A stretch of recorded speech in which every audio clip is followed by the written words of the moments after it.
Glad you could all make it here, even though it's Christmas Eve. Marv from the legal department is on his way too. Shall we start? First, I'd like to say that although Mensament is only being marketed in capsule form at present, it has already proved to be our biggest blockbuster in years. So, what about this case with Maria, huh? Ms. Galois, is it serious?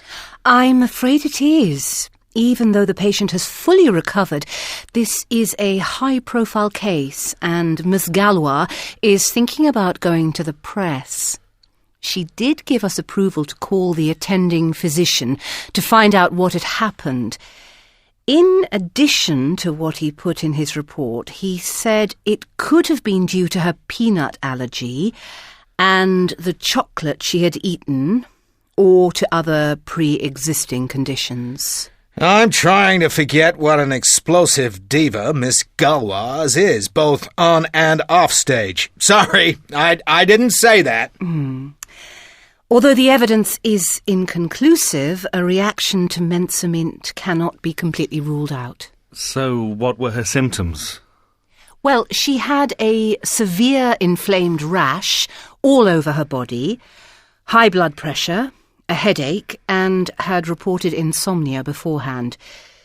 She then fainted, and after she woke up 30 minutes later, she was confused about whether or not she was still supposed to go on stage. She was supposedly very annoyed by all the questions the emergency room staff asked her. So, what does this all mean for the other dosage form in the pipeline? The chewing gum targeted at young people who have to concentrate during exams. How far is that from approval? Well, as you know, after the clinical trials, which, I might add, went well, getting approval is always the next obstacle. I'm afraid this reported event could jeopardise the whole approval process for any other dosage forms of Mensament, especially in the EU and the US. What is the status approval? We're still completing the submission documentation and have finished all preclinical and clinical data, as well as the administrative data with the patient information leaflets and labelling, safety data sheets and environmental risk assessment. However, we're still working on the quality assurance and expert statements. We hope to submit the dossier to the FDA early next month. I see. Well, back to Maria, Miss Galois. So, what is your conclusion? Is there a connection between Mensament and her symptoms?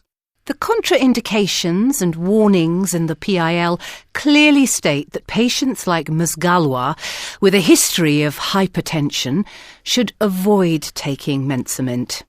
Some of the side effects she experienced are known.